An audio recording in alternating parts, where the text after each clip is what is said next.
Testing. There we go. Hello, good evening. Welcome to the book release of the long-awaited Fraser Valley premiere. First for me. Release of The Cross and the Olive Tree.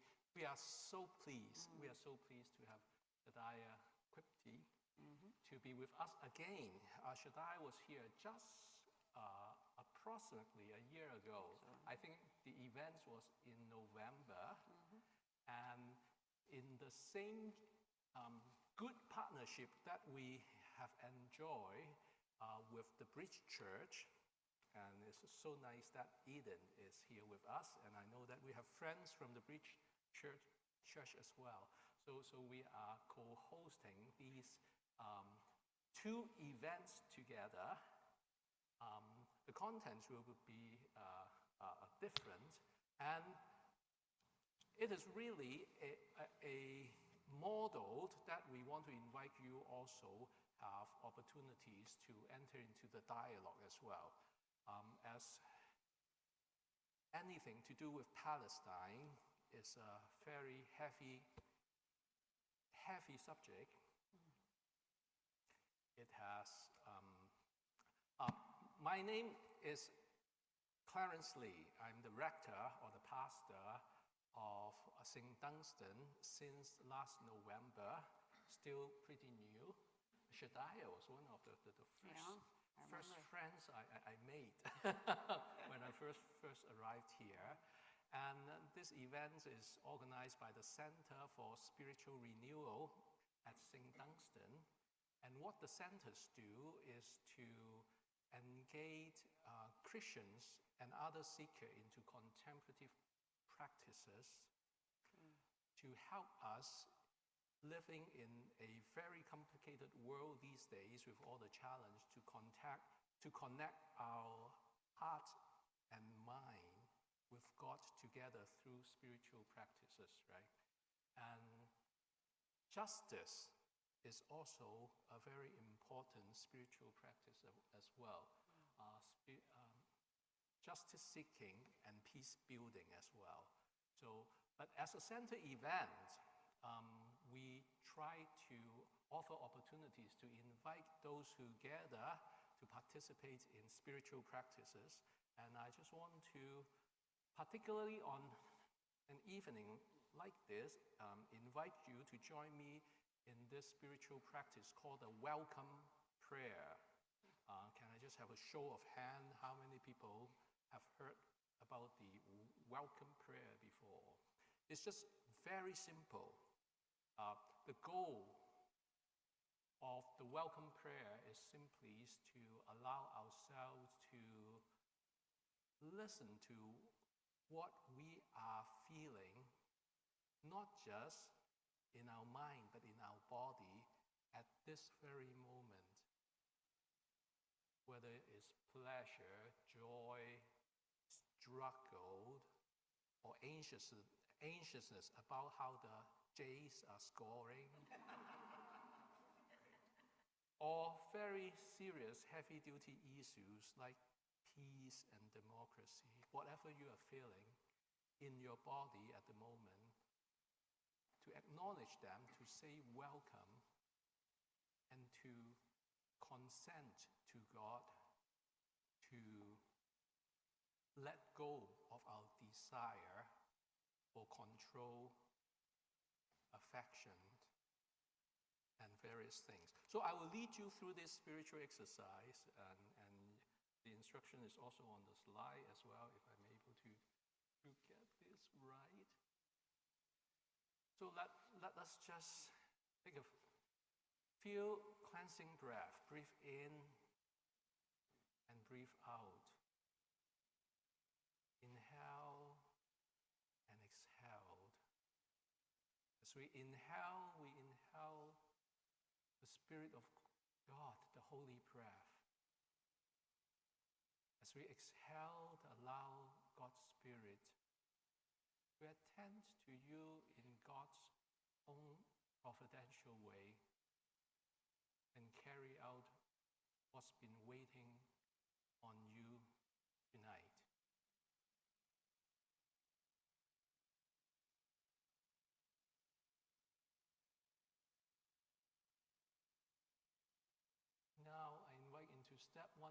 feel and sink into what you're experiencing this moment in your body.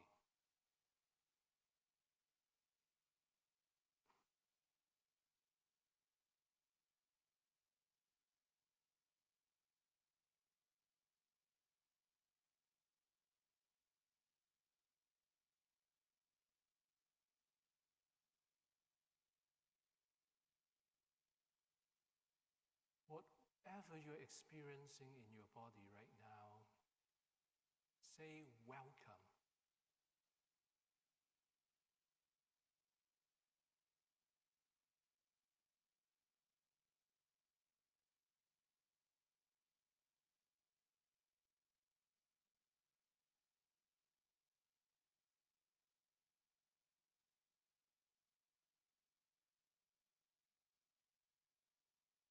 As you welcome what you're experiencing, let go.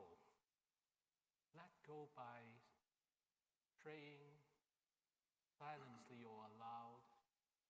I let go of my desire for security, affection, and control, and embrace this moment as it is.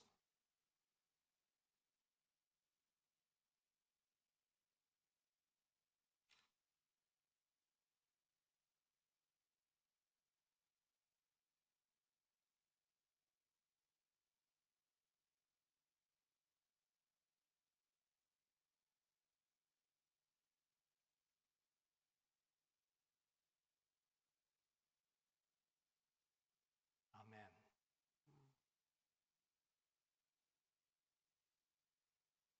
Just want to say before we begin the conversation with Shadia,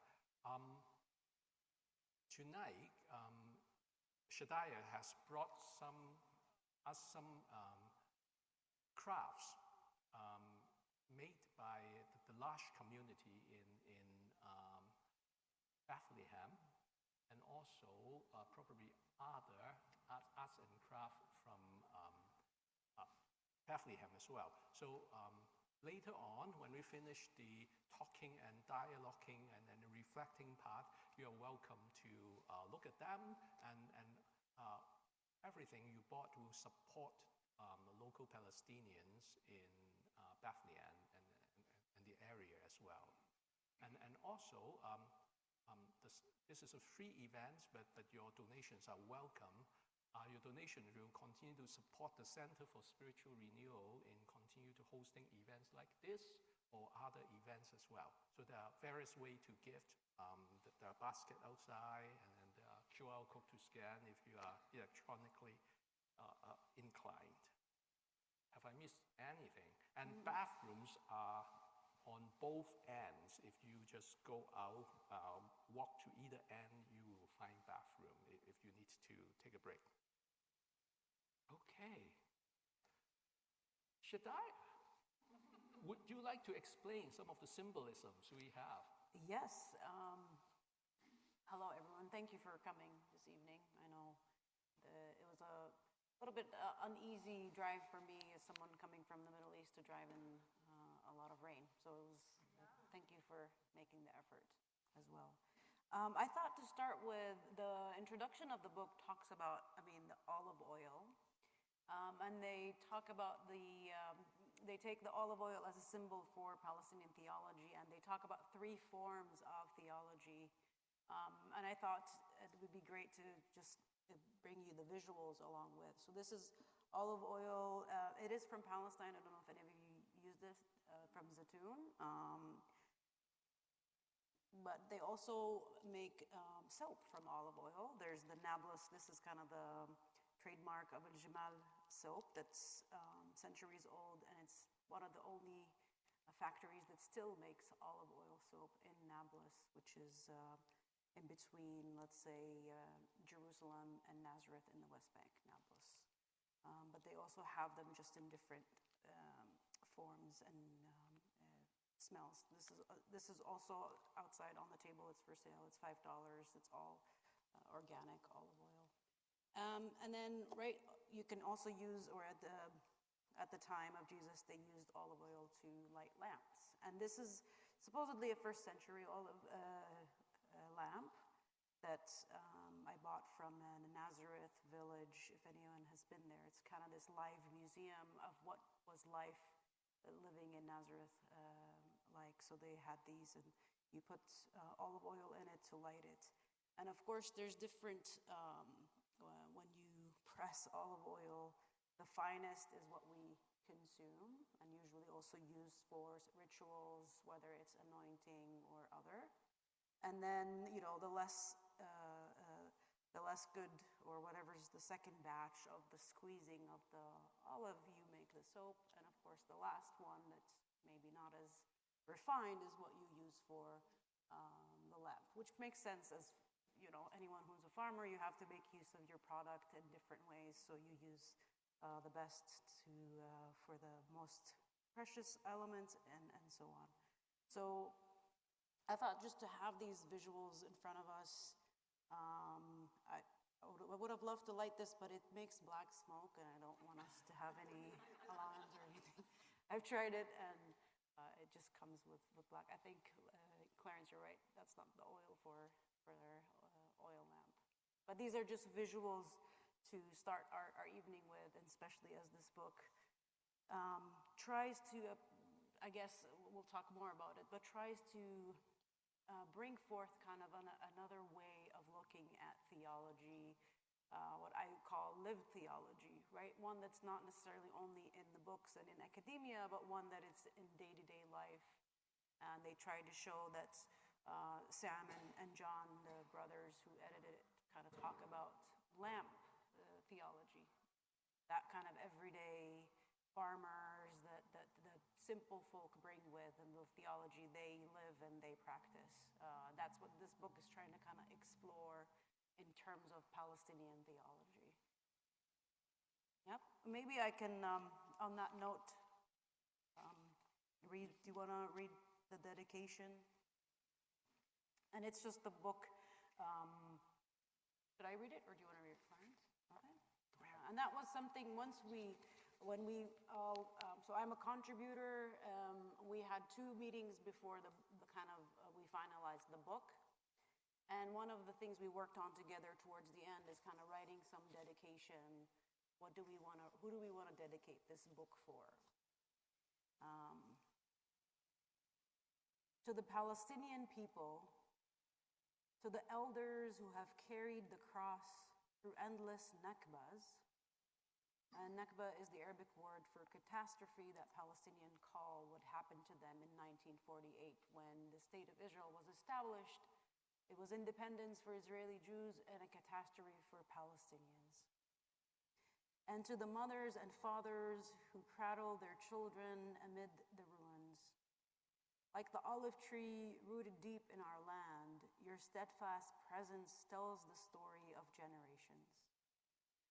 To those pressed from their lands like oil, from the olive carrying its essence across time and place. To those who endured unbearable loss yet remained standing, like olive trees withering drought. To the children whose laughter was stolen, you are the tender shoots sprouting from roots centuries deep. To the loved ones we have lost, your memories will remain for us forever. And to those who remain, carrying forward both the cross of witness and the wisdom of our ancestors, continuing to be salt and light in our land. So I think what I'm thinking to do today, is to give you a bit more of context about in general, what I think the book is about, and a little bit about my chapter, and maybe read a few of maybe some parts that I've read from the others as well. And then leave it to Q&A if you want to ask questions. And feel free, if I say anything that you might not be familiar with it, just stop me. I also tend to, all of a sudden, speak very fast. So if I am doing that, just say, I'll slow down. Does that sound good? Yeah. All right. So I think last year, John, I mean, maybe I'll give you a bit about the other contributors. So it's kind of considered a book by this new wave or new generation of Palestinian theologians, mostly because none of them are as known, right? We're not Mitri Rahibs or Naim Ati or Wunder Isaac. So we're kind of the new wave of Palestinian theologian, and I think the uniqueness of this book is that it's not following the footsteps of previous books written by Palestinian Christians.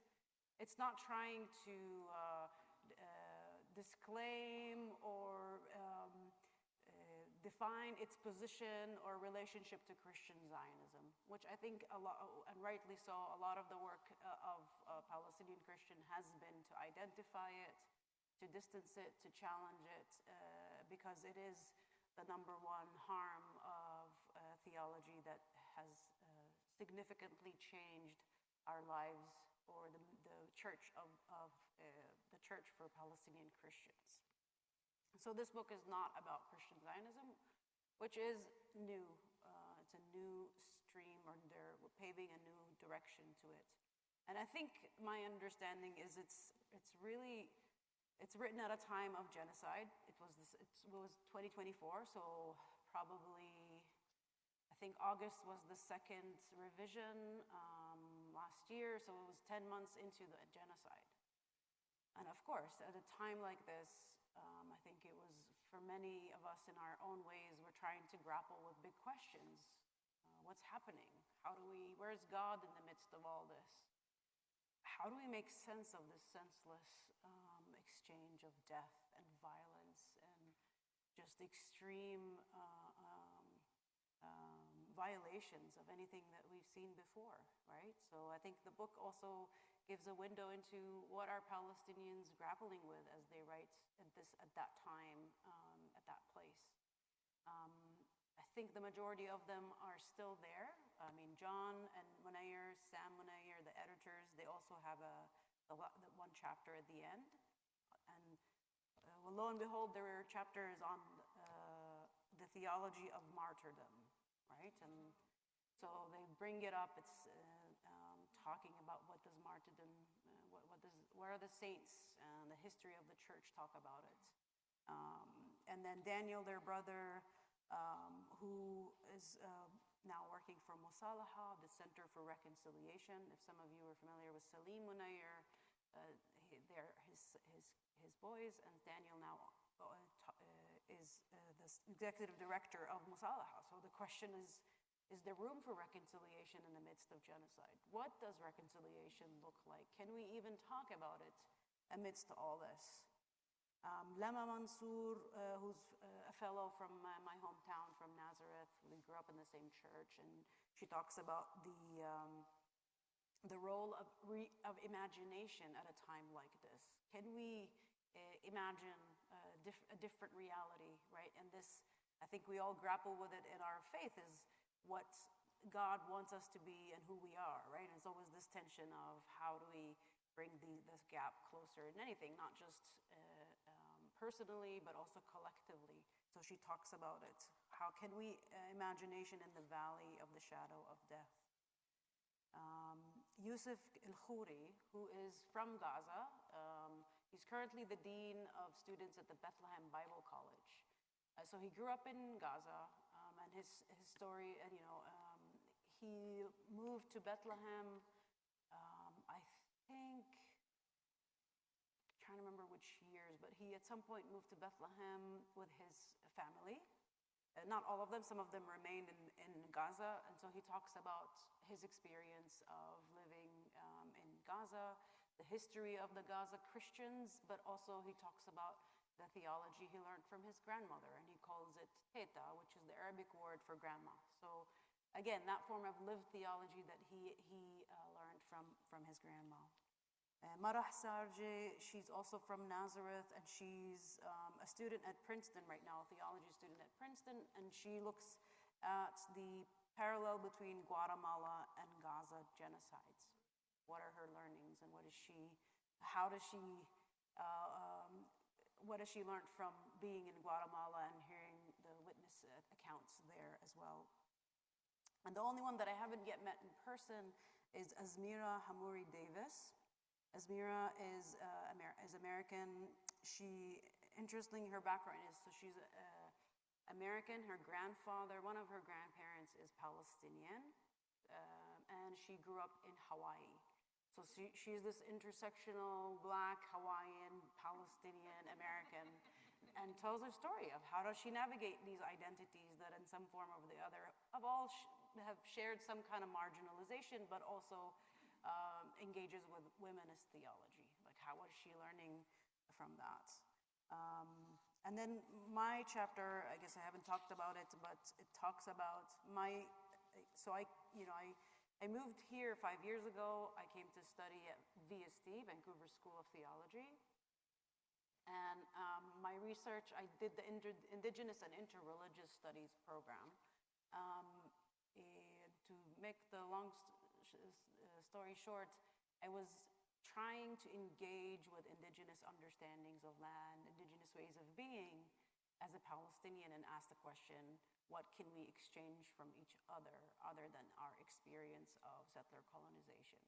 So the chapter is kind of, instead of reading my 45,000-word thesis, the chapter tries to condense that, but also the timing of, at a time of genocide, what can be exchanged, learned when looking at Palestinian and North American indigenous writings about land. And I use a tree that I had realized is indigenous to both North America and Palestine, which is the sumac tree. And I didn't know that. Sumac. So using the sumac as the teacher, that helped me see that, using it to help me see the commonalities and the shared relationships to land here and there. And another element about the book is that the foreword is written by Naim Ati and Sidar Derdes. And if you're familiar with Palestinian liberation theology, they are the founders of Sabil, the ecumenical center for liberation theology, and it's based in Jerusalem. And there was some kind of homage that when, all of the book is liberation or contextual theology, right? It's theology written from the experience of specific, where people are in their positionality. So having Naim and Sida write the introduction, kind of symbolically passing the torch, kind of, and saying, as this new generation writing theology, we kind of acknowledge and we are happy to see all of the depth and the width of what's being offered.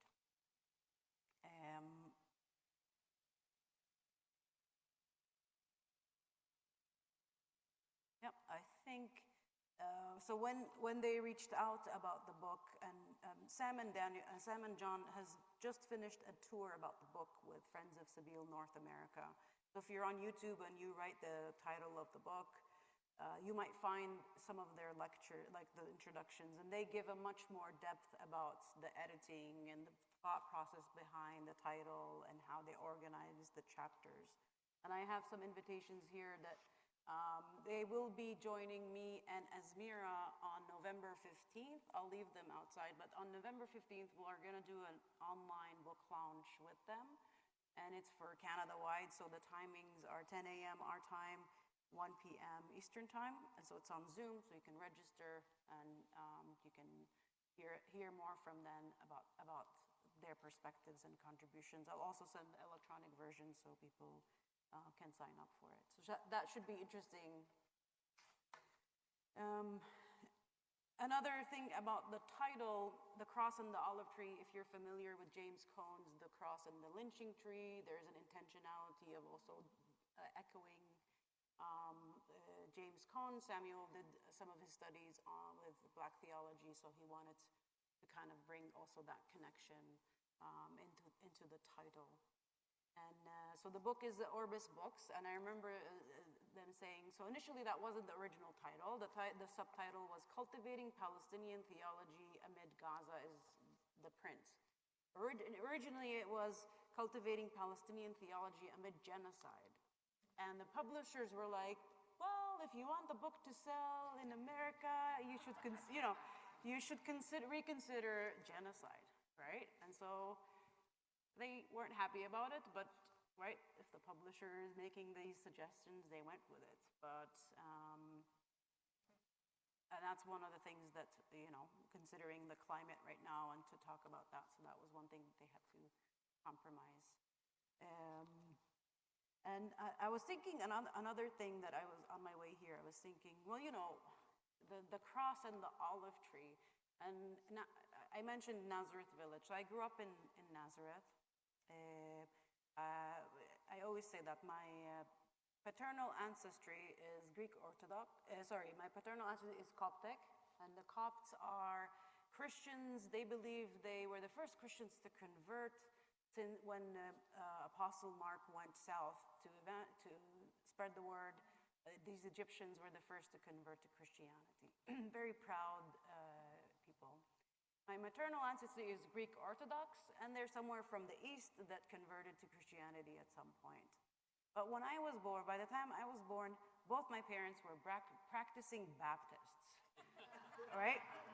So I grew up in Nazareth to a Baptist church. So you're talking about, right, Nazareth is inside Israel. So among Palestinians, you have minority Christians among majority Muslims. And the Christians, you have the majority Greek Orthodox, Catholics, and then the Protestants, there's a big community.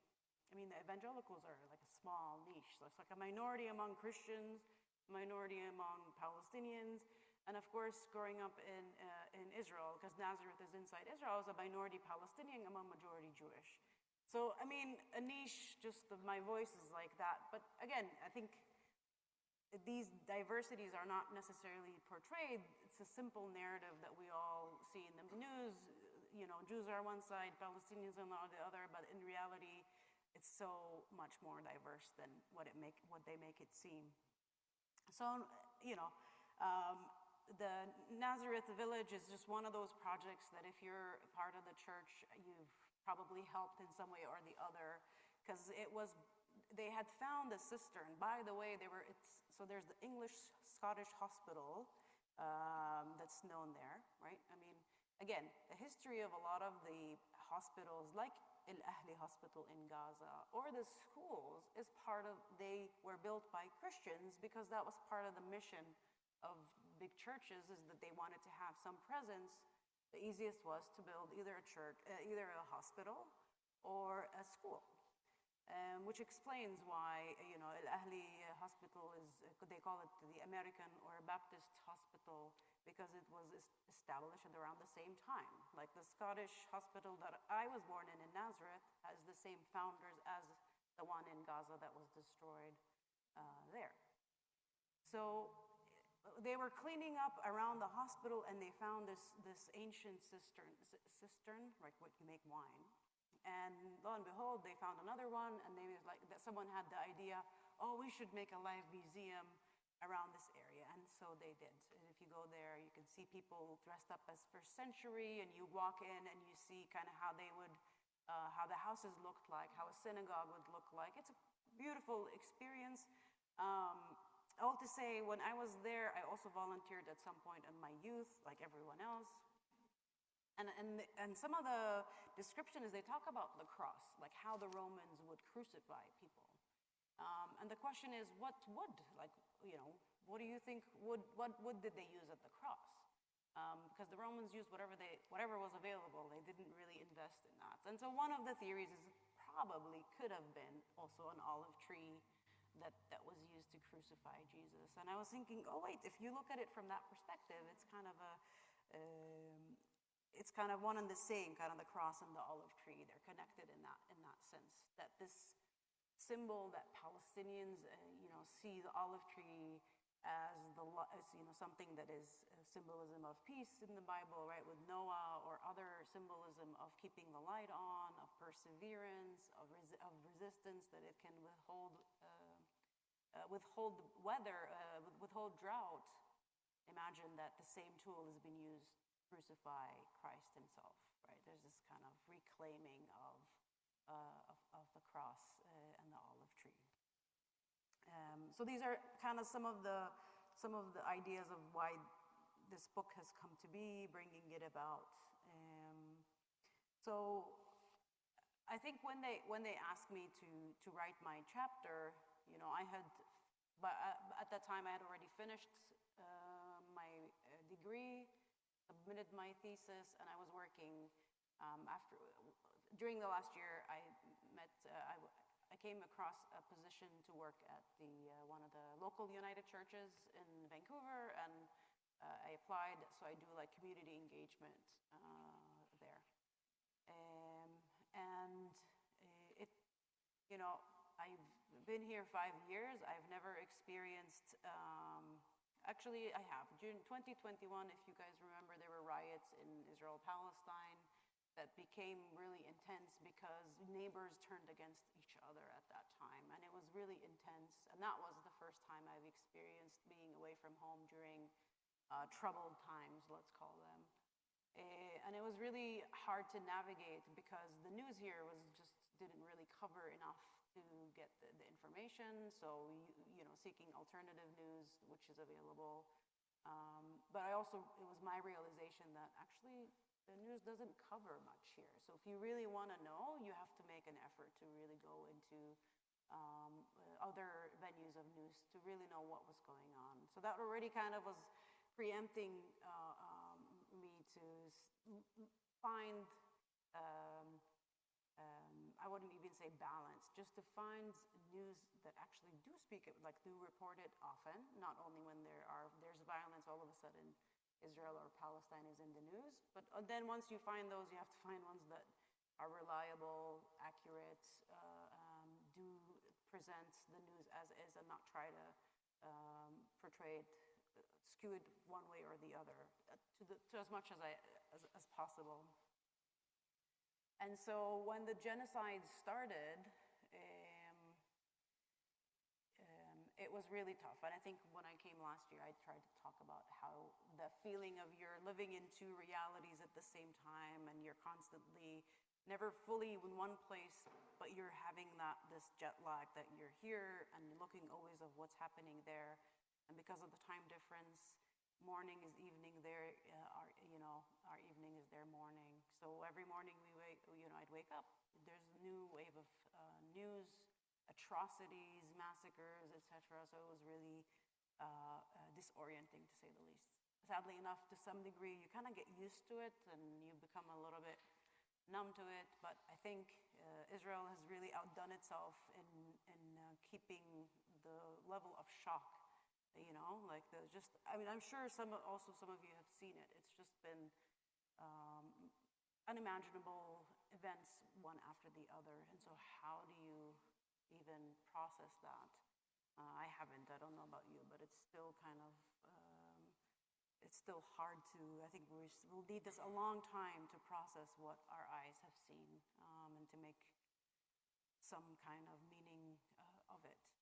And so when the book invitation came and John and Sam had said they want to write a book and they wanted to, and I had already been speaking about trying to engage with indigenous understandings of land. And so when the invitation came, I accepted it and I said, great, I can work on some of my findings. And the main question that I was trying to answer in my chapter is, and I'll just read it for you in this, to say, I was trying to ask two questions.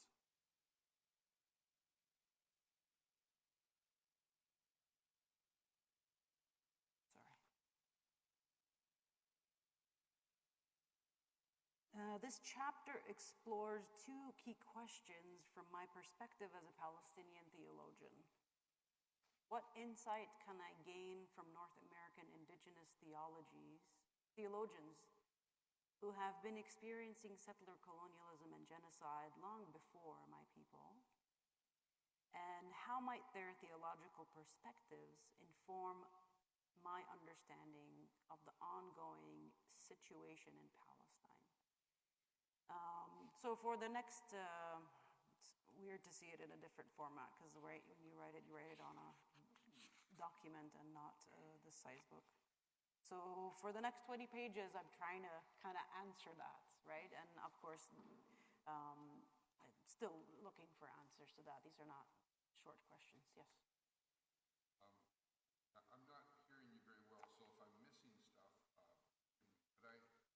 I'm kind of tying in what you just said with what you said earlier about the different types of Christians in Nazareth. Right.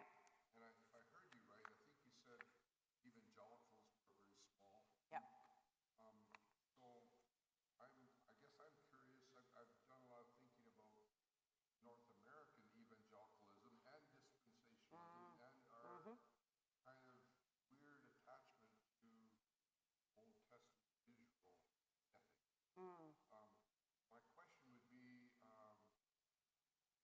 how do evangelicals in Nazareth and other places have Palestine, how do they relate to other Christians with their theology? Yeah. Are they sidelined or are they ignoring it? Or Yeah.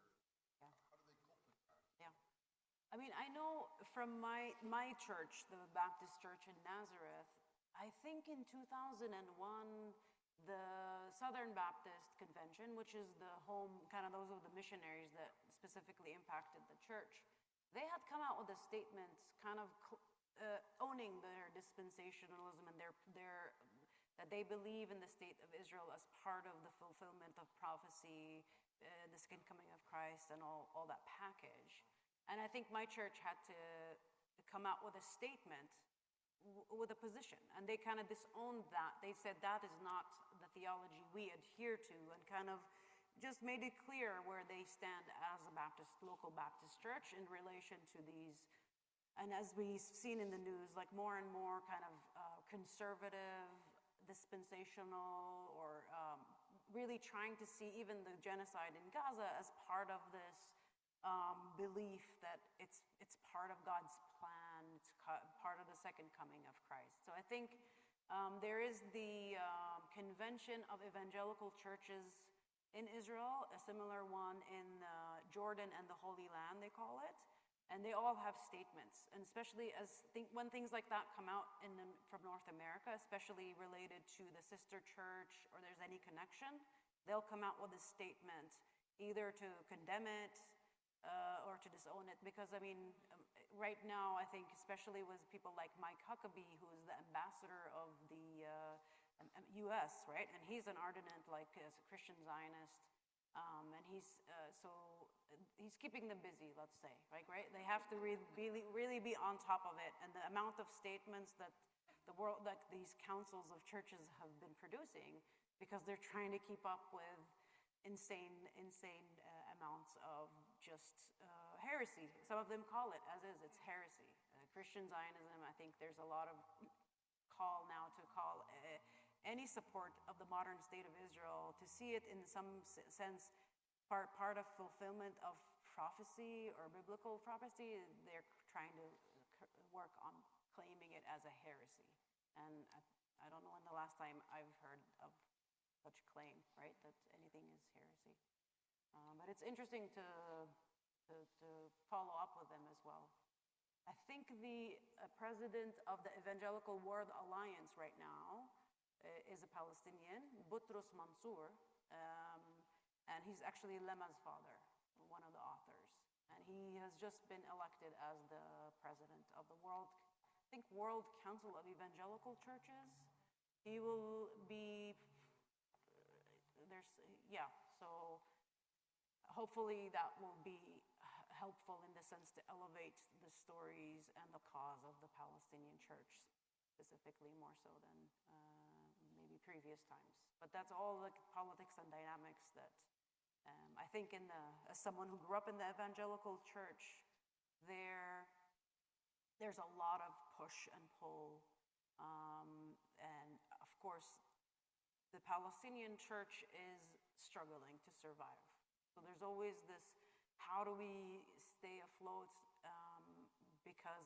because families are leaving the country, right? If they can, they will leave. I mean, my brother, I mean, when I left to come here, at the same time, my brother had done the same, and he took his family and moved to Cyprus, and my other brother also moved to Cyprus, right? And we can't, like, we were privileged enough to say we're picking up and we're gonna go. And when families start leaving, that's an indication of a very worrying statistics that the society is, the community is dwindling. So you have the economic issue of people are highly educated, but they can't find jobs. The political situation isn't stable.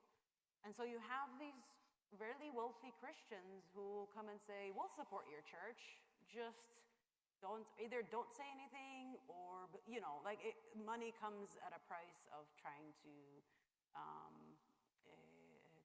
it's trying to silence the church or just, you know, look away or whatnot. And it's happened many times, and it still happens to some churches. That's why you'll see many pastors that are not being very vocal about the genocide, or they don't call it genocide, or, you know, because they're trying to survive like everyone else as well, right? It's a quite complex dynamic, and each one is a case. Each one is a case study. I can't say they're all the same. I wish there were more Munder Isaacs, but Munder is only one minister who has felt like he needs to speak up and speak to media, and you know he's been very much in the front line of public opinion as a Palestinian Christian to speak about the situation. But he's not. I wish we had more Munders, but that's not the case. Because it comes at a high price as well, right? To be, like, one of the things I think I was really wary about when I was even writing my chapter, and we've seen it happen in Gaza, is that I'm not only writing as Shadia, where I can just say whatever I want and not worry about it, right? I have to consider that I still have family there, and anything that I might say might put them at any jeopardy, just in terms of, even at the time, I mean, I had already been using the word genocide. I didn't really shy away, and also, but I know that using that word is already, there's some threat or risk to it, because I think until today, like, Israel will kind of challenge that it's a genocide. It will challenge that there's starvation happening, right? It's just part of that challenge, the narrative that Israel is always questioning everything, as if we're all haven't been watching the news for the last 2 years. And also, I mean, Al Jazeera just published a 3-part series in Arabic about their journalists, right? I mean, this genocide, among other records, is that they've killed the most journalists, I think, combined, I don't know how many other wars. And so they were trying to tell the stories of their journalists one at a time and what happened to them. And they show, like, at least in 3 cases, is that not only the journalist was targeted, but their family was targeted too. Right? So I'm not, you know, that fear is really real. Like, you can't just say what you want, because Israel, if not you, Israel works on this premise, well, this person has family, let's go target the family and apply pressure on them or make it hurt. And they've done that to many of the journalists who at the end lost their lives as well, but it was also first their family, then they were targeted, et cetera, et cetera. So it's, so that was one of the things to, you know, when I write and I talk about Netanyahu's reference of Amalekites, right, which he used to refer to Palestinians as the Amalekites that God had told them to destroy and annihilate. And that's really one of the evidence that was used even in the ICC, that the intention of genocide has already been there because Israel wanted to commit genocide, and this was one of them, among others. And even when I was writing it, I was quoting Mitri Rahib, who had already done it. So, right, it's like, I didn't say it, Mitri said it, right? So it's just thinking of ways, how do you say what you want to say in a way to also be very cautious about how much you say, how much you put yourself out there or put your family out there. And yeah, I mean, and in that instant, it was also bringing that up because, again, this tool of using biblical language to justify violence or dispossession, it's not a new discovery, right? It's been used before, it's been used in the US, even the same reference has been used against indigenous peoples in the massacre of Wounded Knee, for example, right? So it's just kind of, that was one of my arguments to show, well, what has been, like what kind of conversations are there between Palestinian and indigenous peoples in North America? And the predominant discourse was that they are talked about in the sense that they were colonized.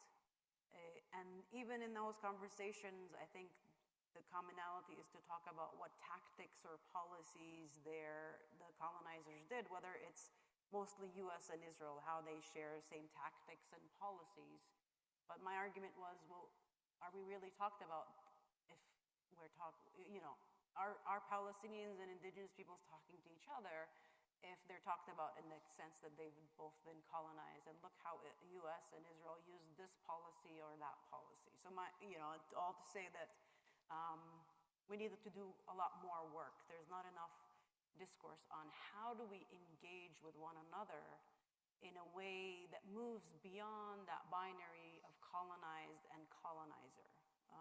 And not just with Palestine, but in any context. Like I specifically today wore, these are earrings that my friend Hokabed, who's Kuna, who's indigenous people in Panama, had like giving me. And I'm wearing a shirt, it says South African Christians for Free Palestine. And that we met,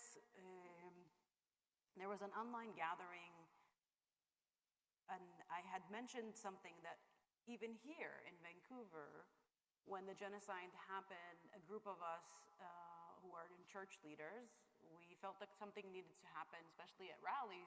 So we started, it was 5 of us, we said, okay, we need to go at rallies because there are Jews Jews against genocide, or, not in our name, and there are Muslims there, but there are no Christians. Where are the Christians, right? And so we decided intentionally to go to rallies, either hold a banner that says Christians for Palestine, and that was before the pilgrimage had started. The ceasefire pilgrimage was in action. So we started it, and there was one of the calls, and I said, like, this is how we did it. We just, saw the gap. We got together, and we said we're going to create a group, and we called it Christians for Free Palestine. At the time, we didn't know there were others that used exactly the same name.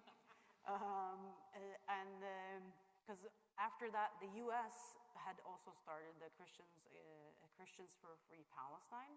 And many still think it's us because we don't have a city with our name. And I also, anyway, so the person who heard it in South Africa said, that's a great idea, because that's what we're doing. We're in rallies, and we're trying to kind of just show solidarity as Christians, and so they created these shirts.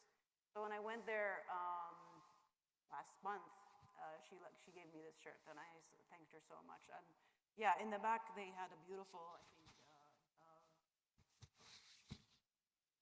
lost the mic, but in the back there's also a lovely images of doves. Yeah.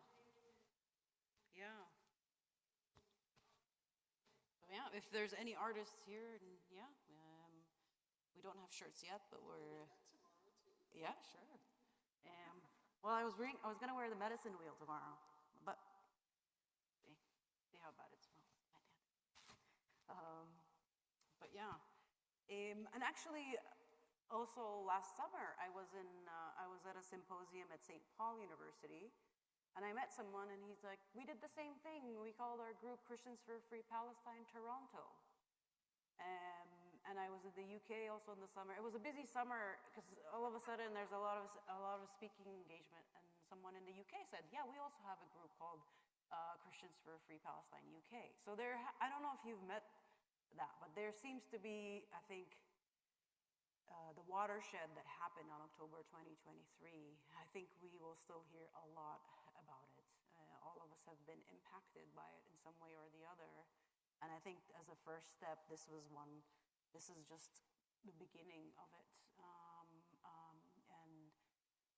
I think many of us are continuing to grapple with these questions of how do we make sense of it, in the sense of, I think,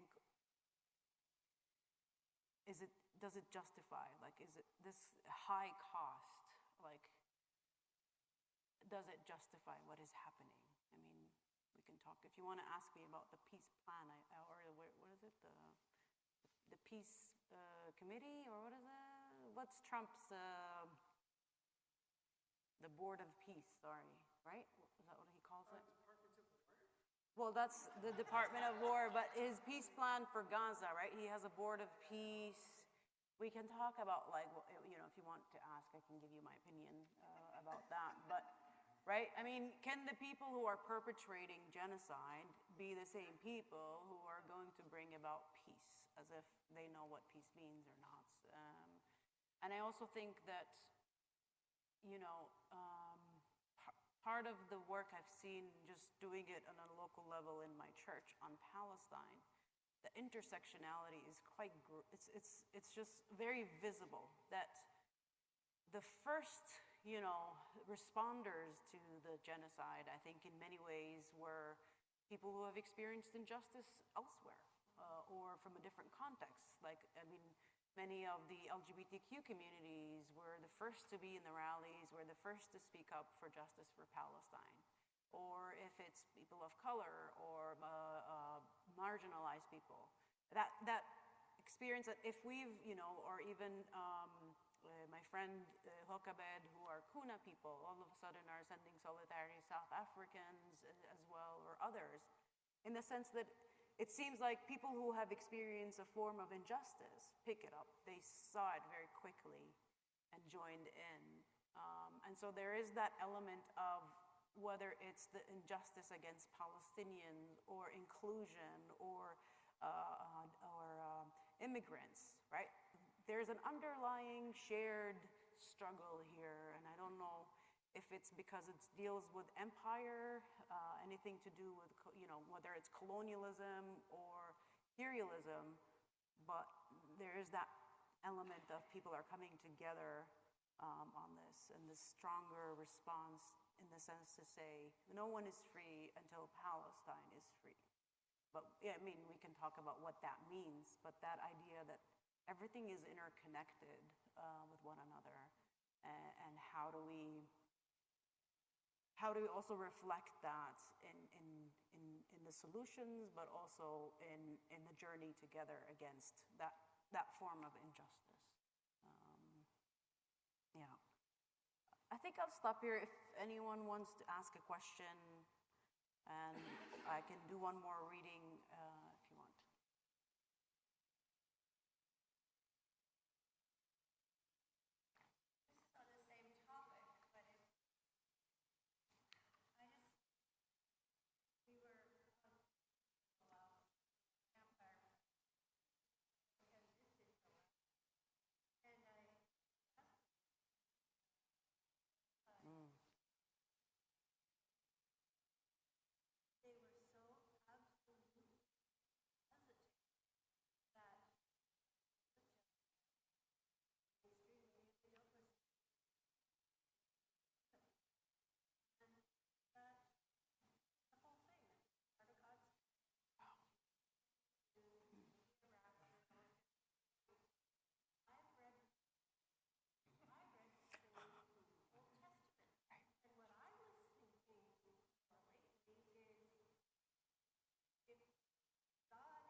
just comparing the algorithm that we were both being fed was so completely different. It was shocking. And we both very much just want to know the truth, right? And so it's hard.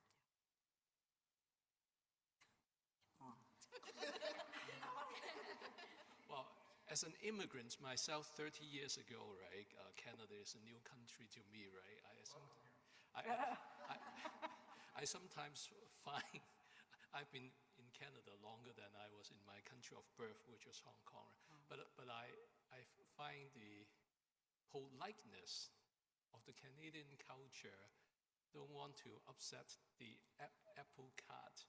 Sometimes people are saying things definitely we do not agree with. But I find there is this both beautiful, but at the same time, really troubling, because when we stay silent, we become complicit in the actual violence happening and the actual injustice, right? So I have very much has adopted that Canadianness too, but that is something I continue to challenge myself to pray for the courage not to stay silent, to speak what I've experienced. I can speak politely without basically to enter into the dialogue, right, without fear, right? I think there is so many justice-based issues these days that is so troubling in so many different ways, right? If we don't start to learn the language to talk about it with even nice people, right? Yeah.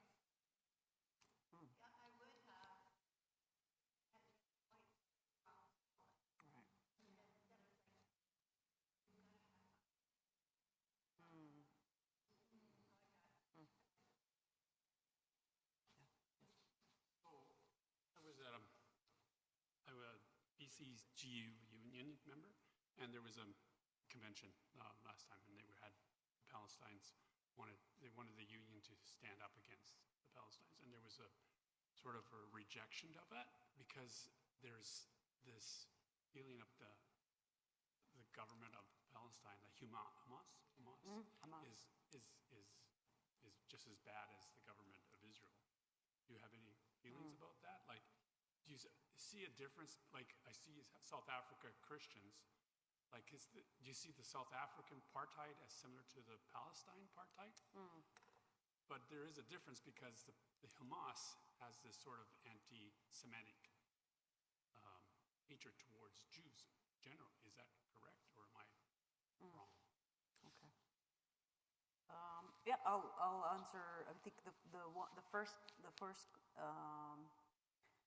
I will read something at the end because I think the next is so what is in my writing and what is happening next. I want to read something because I think the deeper question about this, really seeing what's happening in Gaza, seeing so much violence and genocide, and thinking God has anything to do with that, right? That has something to do with who we understand God is. And I'm trying to, one of the ways is to think about, like, who is this God we are talking about? If this is, right? If this is God's hands, like, how do we grapple with that? How can God do so? How can God be involved in any of this, right? And I think it has to do with how we read the Bible. I think there's so much genocide in our Bible too, right? Like, how do we look at that, right? Whether it's, one thing that in my church we're trying to do a decolonial reading of the book of Joshua, because the book of Joshua is one of those prototypes that has been used in many contexts to justify genocide, justify dispossession. And actually the state of Israel, and it's Ben-Gurion, one of the founders of the country, he used to have a Bible study in his house because he believed the state of Israel is the continuation of the book of Joshua. And so I think one of the leaders, Beth Molina, she was like, well, we're doing the same, but we're trying to kind of own it. Like, we're doing our own Bible study on the book of Joshua, but want to decolonize it. And we have a Jewish leader, a Jewish community that's part of that. And we are trying to own it because what are Judeo-Christian claim of violence, right? It's just so, it's part of our sacred text, so how do we grapple with that as Christians? I mean, I don't know the answer, but I think sometimes it's good to ask the right questions and maybe answers will come. But similar to the book of Esther, I was telling Aiden, we might have a guest author come to speak to us because she wrote a book on Gaza, gender, and genocide and the book of Esther, texts of terror. And so she did her book, she wrote about the book, and we want to ask her because there's similar things that it's in the book of Joshua and the book of Esther. I mean, one of them is the genocide against the people there, but also this word called herem, which is how they, part of the rituals of deciding to annihilate a people. Anyway, so she's going to come and speak to us about that, and I think maybe part of the watershed that we've all experienced is also to look at our scriptures and I don't know, ask questions. I don't want to say there's going to be easy answers, but that's part of it. And the Jewish narrative, yeah, that's a big one. I think I was in Israel and I was working in peace building. I tried to do dialogue groups for 15 years. And I got to the point where that was just not possible anymore because the Israeli Jewish community really believes they are superior. They believe they are better than anyone, let alone Palestinians. How can you live, I really struggled to, this is not something anyone would accept. And I don't know, I had to step away, come here to study and take a look at things and try to make sense of it. But if we're not seen as equals, I don't know. And I think Israel wouldn't have, as a society, because I think if you look at polls, they have no problem killing Palestinians, and they don't care about how many Palestinians die so long as their hostages are returned. And now that their hostages are returned, I think with a few deceased that haven't yet, what's to stop them from continuing what they are? I mean, maybe it's Vance and Witkoff and Jared, I don't know, but that's a big concern. I think many Palestinians are like, well, what's going to stop them now from finishing the job, like Netanyahu keeps saying? But I don't think Israeli society, they have been primed to get to the point that they are. And part of it is to control the narrative, to convince them that this is the only choice. These people we cannot live with them, right? Netanyahu has been in prime minister for 27 years, and he's primed them well. And I think it's part of it is to control the media, and so it's I don't know. I mean, I've tried to go home the last 2 years, and every time I book a flight, my timing is off because it's during Israel, US, Iran war, so the flights were canceled. So in the end, I didn't. And in the summer, I decided to fly to Cyprus. My brothers lived there, and they said, well, you could just hop on a flight to Haifa, right, or Tel Aviv. But I picked the time they had the war, what was it called, the 12th Day War, whatever war with Iran. And I was so close, but so far. Eventually, my parents and sister were able to come. And they came by and we spent 4 days together. But you can tell on their faces, just their morale, like they're exhausted. I mean, I can imagine you're exhausted, and they live in Nazareth. They're not, and just experiencing missiles from Iran and just this uncertainty. I mean, if you're in that state for 2 years, right? Like the narrative, you would take any narrative they give you. So I don't know. I think it's a tough one because I agree. I think Israelis really believe that this is the only choice they have, and and they don't see a way out of it, and it's a bit dangerous, kind of in that sense. Yeah. So now about Hamas. I agree. I think Hamas and Israel mirror each other a lot in the way they are managing the conflict and or how they handle it. Union shirt for Palestinian. I don't know enough about the South African context to say, but I've met South Africans who actually, a lot of them, including Desmond Tutu and Frank Chikane and Alan Bosak, they've been to Palestine, and they think the Palestine is way worse than the South African apartheid. They all say what we had is nothing compared to this. I just think about Hamas. Yeah, I mean, there's no Palestinian leadership right now. I mean, Hamas represents they're in power because they won the last elections in 2006, right? That was when they were allowed to have elections, and then they stopped allowing them to have elections because they voted for the wrong people.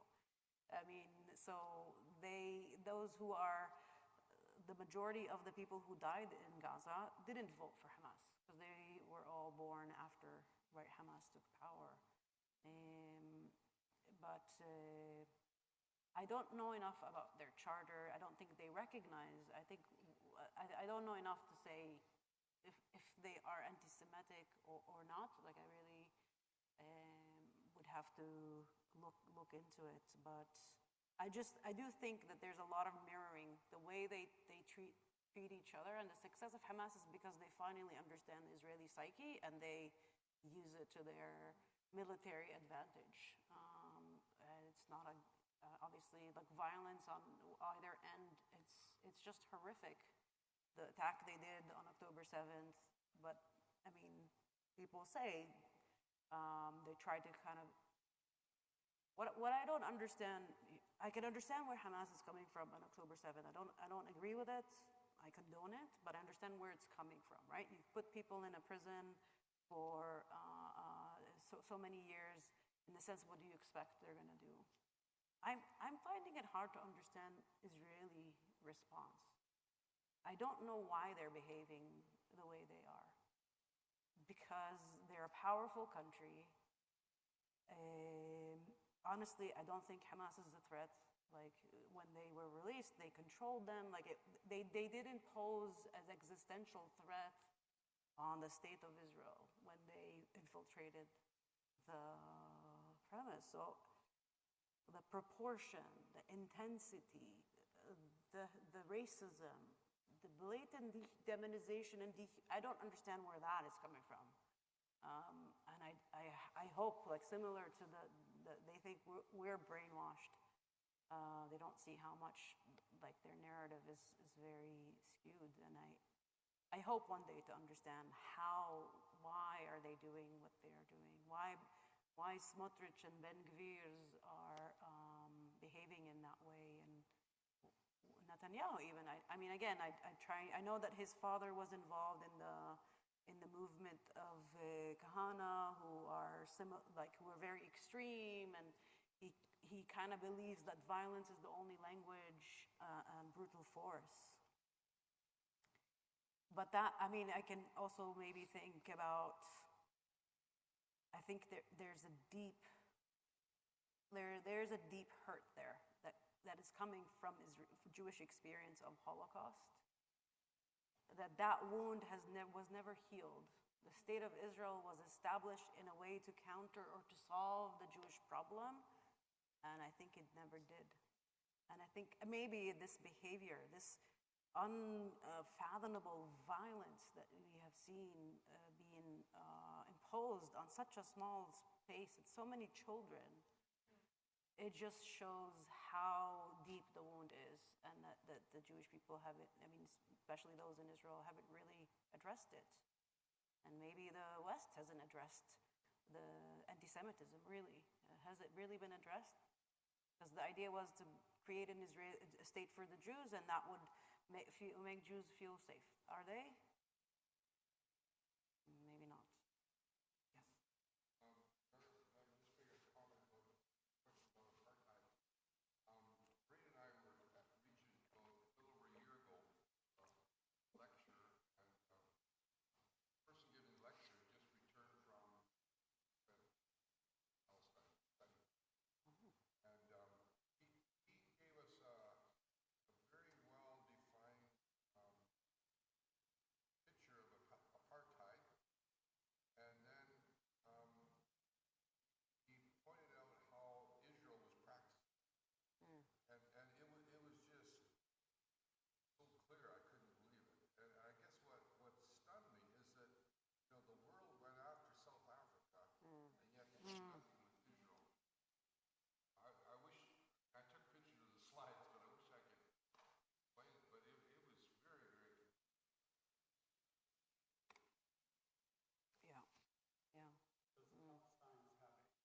don't know. I mean, I know that what I know about this peace plan that Trump has brought, and it seems to be like economic driven, right?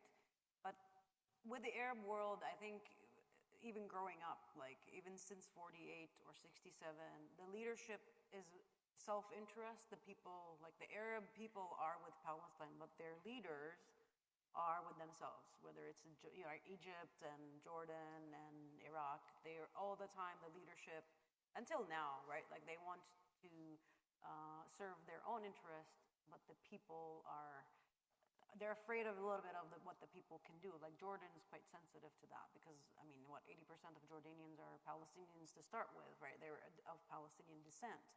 And so it's a majority of the clan, the minority clan. So the king has to really navigate as sensitively as possible that dynamic. But on the other hand, they are proxies to the U.S., right? Like the U.S. gives money to the Egyptian military, Jordan has become the NGO hub. It's the only stable country in the Middle East. So all of the NGOs are based there. And that means a lot of money is coming to Jordan. Economy is in some kind of stability. And every time the king feels there's any challenge to that, he'll raise the salary of the soldiers or of the army to kind of keep them afloat, right? It's all these dictators, autocrats that are trying to maintain the rule because they're of the minority. So I don't know if, I think who's left to work with Hamas is Iran, I don't know if Hezbollah did or didn't, the Houthis, no one likes them. They kind of do their own thing. And they're not loved by the Yemenis, right? Like they don't like them because they've destroyed their own country. I think this is, many analysts say, like what happened now is that for the Palestinians, for the first time, their narrative is kind of reaching more people, but their leadership is at its weakest. Like there's no centralized leadership. Even if Barouti, right, if they would release him or not, no one asked him if he wants to still lead the people and try to do this unified government or not. But and this is a guy who's been in prison most of his, I don't know, 17 years or so. And that's the only one they can think of, right? They don't have, but again, it's really hard to be in any leadership or to do any political mobilization because you're surveilled, the odds are against you in the sense. And the reason Hamas was successful was because they didn't start out as a political entity. They actually they were a charity. It was a religious charity, and they weren't even interested in the politics, but they were kind of pushed to it because they had so much public support. Whereas the PLO, or even look at the Abu Shabab, these militias that Israel admitted to have given them weapons, and then they went ahead and stole some of the truck aids, and the first thing Hamas does at the ceasefire is to go and kill them, right? But these are all ways to try to keep the people divided, or to arm. Have we ever heard of this? You arm the resistance of the current rule, thinking they'll fight with you, but somehow they don't always do that, right? It's a known tactic that's been done again and again. I wish because you also see that the Palestinians in the UN and in the ICC, they actually have a strategy. They seem to be working something. Things are moving in the UN arena, but I think they obviously on the ground the PA has lost legitimacy. They are seen as the secretary of the Israeli occupation in the West Bank. They don't do anything. All they do is collect money and sit on their thrones in that way. But they're just so weak and franchised. I don't know what that would look like. It's a little bit grim in the sense that leadership, but it's also they have to work with Trump and Netanyahu, and these are really hard people to kind of agree with in some sense. If I may, I want to change the directions of the conversations a little bit and back to theology, right? I think one of the gifts that you are sharing with us and with your own people and with the world is your theological reflections and your theological wrestlings, right? So I want to hear a little bit more about what you have distilled through your learning of the experience of settlers, colonialism with indigenous people here. Yeah. And then particularly to the land, its relationship with the land, right? When you were talking about you and some members of your family have to make the really difficult decisions to leave. I know, I've read and I've spoken to Palestinians who decided not to leave. Their ties to the land is much stronger than I would even comprehend, right? Something indigenous people here in Canada knows quite well, right? Of course, whenever I say things like that, it's generalizing, right?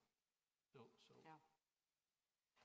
Yeah, I mean, the decision to leave, it's never easy. But I think also my gender, it gives me another layer of kind of marginalization that's not often talked about.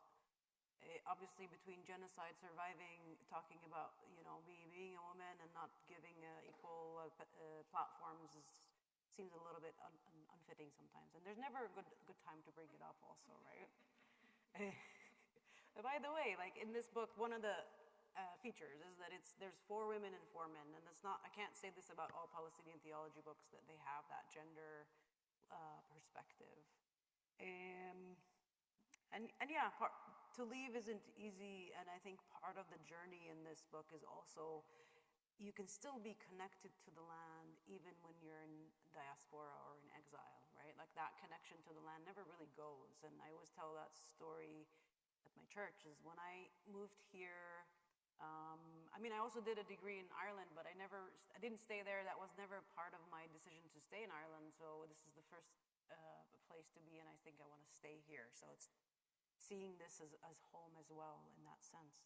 But one of the things that I worked on creating is I missed the smells of home, my parents, right? So the jasmine when you walk in the evening and the smell of it starts just, right?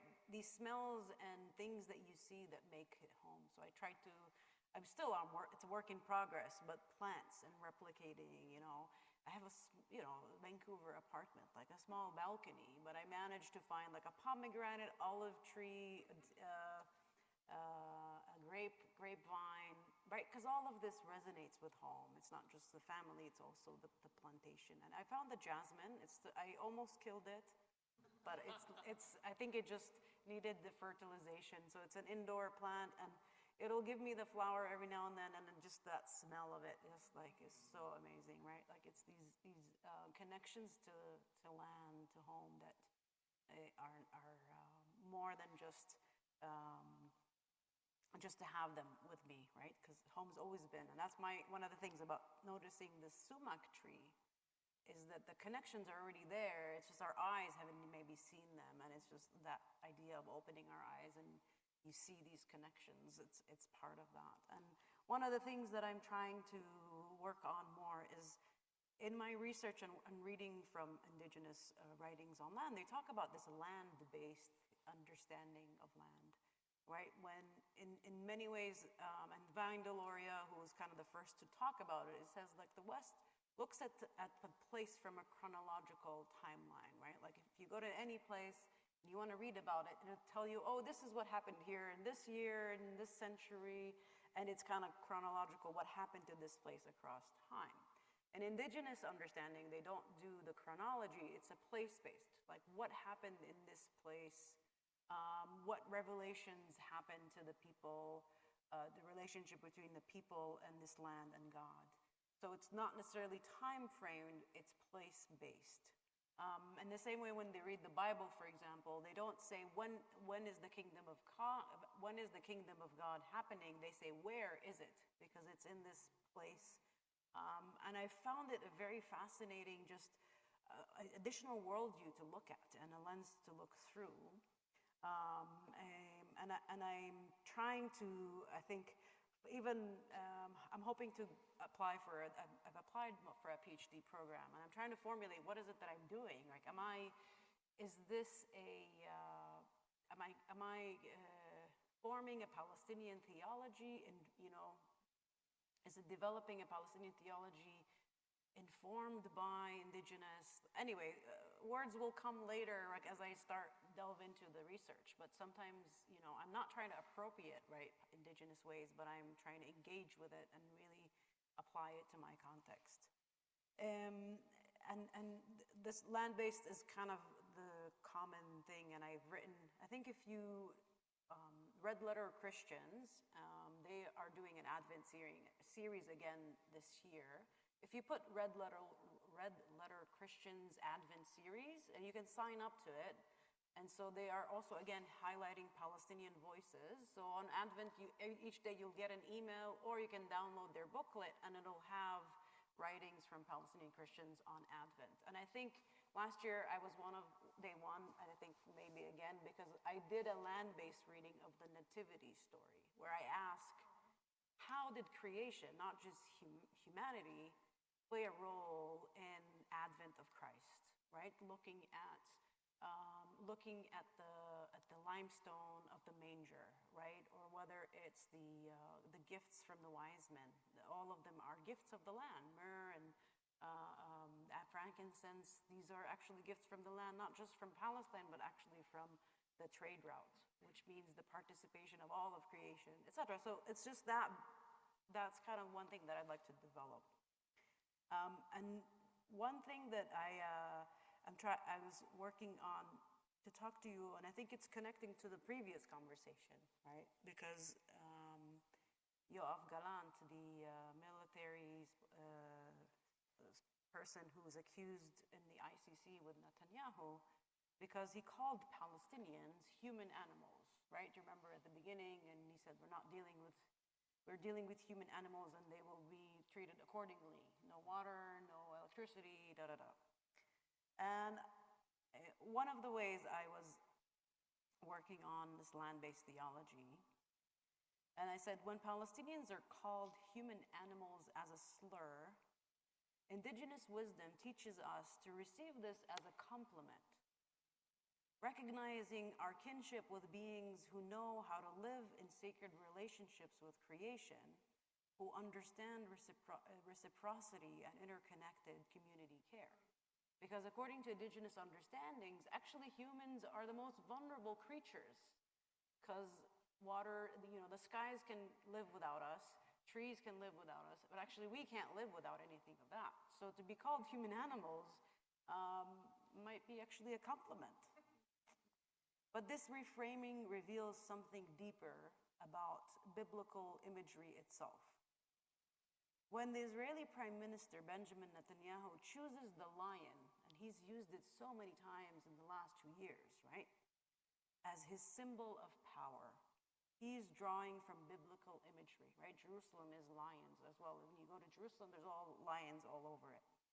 The Lion of Judah, the conquering lion, the royal imagery of dominance and territorial control. And again, this imagery of lion has been weaponized in Operation Iron Swords, Swords of Iron, all invoking this conquering, dominating power.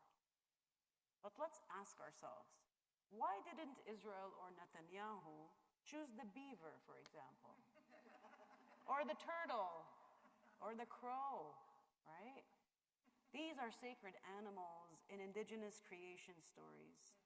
Beavers who build homes and create ecosystems for whole communities. Turtles who carry the earth on their backs in service to all life. Crows who carry messages and wisdom between worlds. These are animals that teach about reciprocity, wisdom, sacred responsibility to the whole. But instead, the choice is the lion, the king of beasts, which again reflects a certain colonial dominating approach where strength means the ability to overpower and consume everything. Let's examine it a little bit more. What kind of worldview does this biblical imagery itself reflect and reinforce? I mean, he's taking it from the Bible. He's not that genius. Does the Bible, or even more precisely, its predominant interpretation, embed and legitimize colonial dominating relationships to both land and people? So when you think of a biblical lamb imagery, for example, what comes to mind? The Lamb of God who takes away the sins of the world, the vulnerable lamb led to slaughter. Is God the lion that devours the forests, that conquers, dominates, destroys everything in its path? Or is God the lion that is with the lamb, right? The lion in Isaiah's vision where the wolf shall live with the lamb, the leopard shall lie down with the kid, the calf, and the lion, and fatling together. Which lion is God, the one that devours or the one that chooses to be with? And I think, again, this is what land-based theology informed by indigenous ways of knowing calls me to read Scripture differently. Seek those traditions that point towards sacred reciprocity, sacred sacrificial love and care for all creation, rather than colonial domination. So, all this to say that I'm hoping maybe to write, in the process of writing a book. It's my first experience. I don't know if that will happen or not, but, I think there's a lot to learn and to grapple with, and willingness to do it out loud. I guess we all do it. We just not necessarily write books about. So, yeah. I don't know if there's any other questions or. What you just said just echo what I read in the last chapter, Palestinian theology of martyrdoms, right? I think at some point, Munea was just quoting someone who said, let me ask you, the God in whom, what kind of a God in whom you believe, and I will tell you what kind of a Christians you are, right? Is very true that there are, in terms of biblical image, right, there are so many different image, right? But based on the Paschal mystery, Christ's life, death, and resurrections, right? What has been the face of God? What kind of a God has been revealed to us? And that should be what kind of Christians we are. That should be the way how we even frame our questions, right? Sorry, there was questions. There's a question here.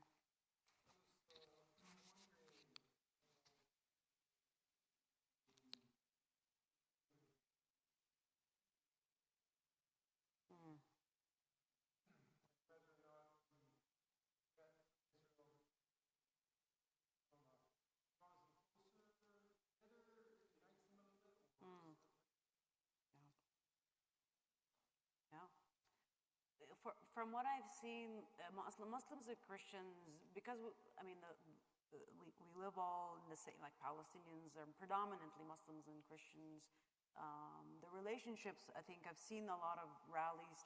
They're usually rallying together or calling out, especially in Jerusalem with the taxes. There was a whole period where the Israeli government wanted to tax religious institutions who have had a tradition of not paying, let's say, taxes. They've come out with statements together. When there are attacks on the Al-Aqsa Mosque, Christians would rally with the Muslim community. But on the other hand, if you recall with Syria, with the Druze community, Israel was trying to kind of come in between and say, we'll protect the Druze from the Muslims, and trying to create these fractions. So I can't say that between all religions there's some form of solidarity. To some degree, depends where, like in the West Bank and in Jerusalem, there is. In Gaza, definitely. I mean, the Catholic parish and the Greek Orthodox Church have taken in not only Christians but also Muslims for the whatever 700 days they were under. They stayed in and didn't decide to go south. But if we look at larger kind of religions, I think with Druze, the Druze do serve in the Israeli army, only men, but there's the tradition that they do that. So in some ways, most of them are, if you see that as an allyship with Israel. In Syria, there have been attempts to try to create some kind of sectarian relationships. The Samaritans, they are a small minority.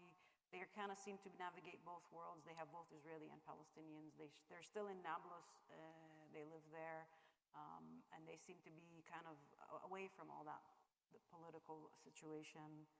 I'm trying to think who else. I mean, the majority of the Muslims are Sunni, so there's not much Shia in Israel or Palestine. But somehow they work with Hezbollah and Iran, who are Shia, right? Like there's maybe my enemy's enemy is my friend or something. But yeah, I don't know if that answered it, but I think depending on, I think the Abrahamic faiths, there's some solidarity.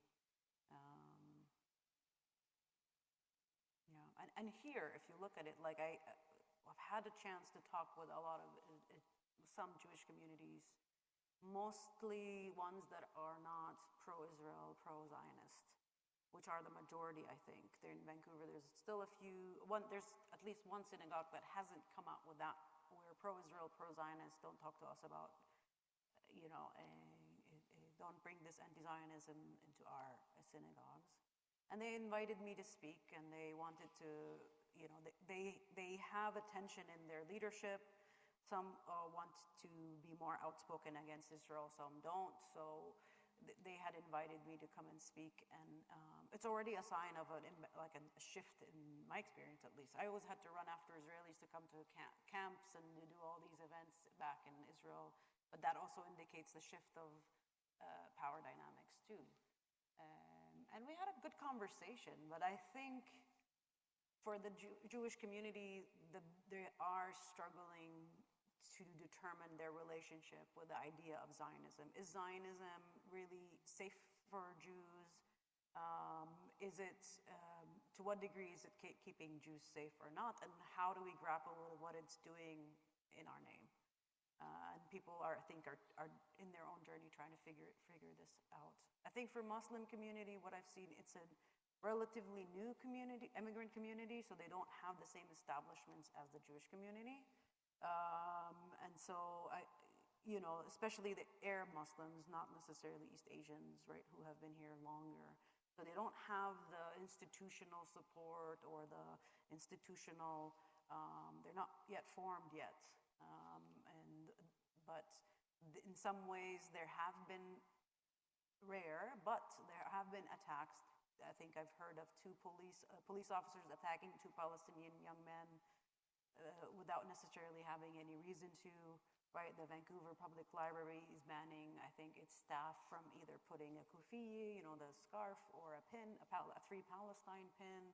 There are some attempts to try to shut down Palestinian or pro-Palestinian dissent. So I think those who are bearing the brunt of it are the Muslim Canadians of Palestinian descent. And they are the weakest in the sense of establishment, of having a lot of support. So you have that dynamic also. Because when I've done interfaith prayers, the Muslim community was, again, East Asian, not necessarily Arab community, because they haven't yet been, my experience is that they're not yet established. But I think a lot is going to change as we go because of the need for it, and it's calling for that gap. And when we do solidarity events, I mean, it's Muslims, it's Christians, it's Jews. I mean, obviously, it's most of them are independent Jewish voice from the Jewish community. who are adherently anti-Zionist, and they declare that about themselves. But it's one-to-one, like based on person to person, where people are at, where they feel they can take on. And not everyone likes to go to rallies. Some people prefer to come to a vigil or to come to a discussion or a cultural event. But like one of the things, if you're interested to know about the apartheid-free communities, it's this. It's a campaign that you can take as a if you're a church or if you're a business. It's calling out any racism, including Israeli apartheid as a form of racism. And so you take this commitment to not enable the system, and you decide what that means to you, whether, you don't want to buy certain products, or like in our church, every service anything we do as an event, we say, good morning, Trinity Grace United Church. We are affirming, we are reconciling, and we are apartheid-free. And that's kind of our way to bring awareness that as a church, these are the 3 commitments we are declaring every time. It's on our website and et cetera, et cetera. So that might be something that might speak to you as a community if you're ready to that. But if you're not, there are other ways. There's Canada Stand Up for Palestinian Children campaigns. There's you can send letters to your MP, right? With this Bill C9 that's scaring some people in terms of how the liberty given to in that bill, et cetera, et cetera. I mean, there's so much. Options are many. It's just what is the best fit for you, and what you can give, or what your community can commit to. I'm just mindful of the time. It's a 8:45. Oh. I want to leave some times that everyone get a chance to interact with the crafts out there. And also, if you are interested in getting a copy of the books, there are books outside for $35 per copy. I don't know whether anybody is interested in book signing, but I want to leave some times for personal conversations with Shadia as well. She's here. She will also be at the Bridge Church tomorrow at 10:30 as well. And the Bridge Church is meeting at Emmanuel Mennonite Church in Abbotsford tomorrow. For those of you, okay, the fellowship hall. And one thing I did ask Shadia if to close the evening, whether she could share with us a personal spiritual practice that something you practice that helped you to stay center and stay literally sane, especially during this time, right? One of the practices that I enjoy doing very much is music, listening to songs. And I've come across a band or a group called Common Hymnals. And it's this group of musicians who are predominantly people of color who call their bands as praise and protest, in the sense that, they write the words, and their words are responding to something that happens, like Black Lives Matter, or bringing the injustice into their singing and into their hymns. I don't know if we want to listen to one of the songs, and they're really great, and they're available on. I don't have my phone. Common Hymnal. Yeah. But if you want to look them up, I mean, they have great music. One of my favorite songs that I've mostly in any place that I've been, I've promoted it, is Our Kingdom. Oh, I have it here. Your kingdom. The kingdom is yours. Let me just open the lyrics, and I can just read them.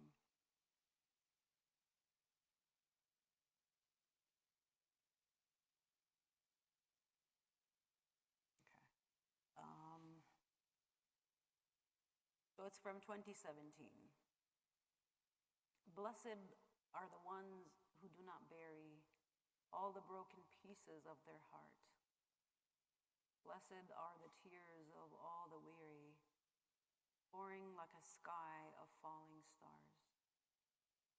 Blessed are the wounded ones in mourning, brave enough to show the Lord their scars. Blessed are the hurts that are not hidden, open to the healing touch of God. The kingdom is yours. Hold on a little more. This is not the end. Hope is in the Lord. Keep your eyes on him. Blessed are the ones who walk in kindness, even in the face of great abuse.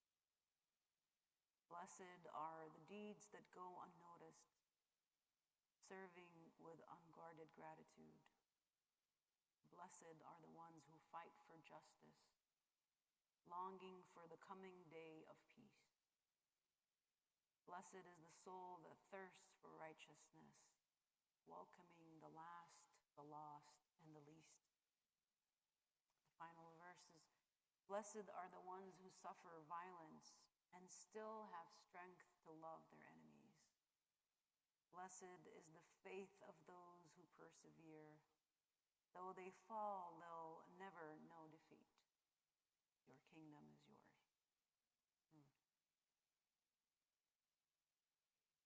May it be so.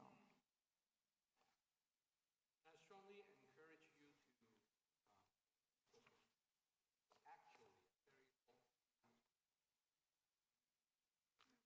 surprising what I find. It's a very heavy topic. Really depressing. How long? Following the reading new generations, a new wave of theologians engaging that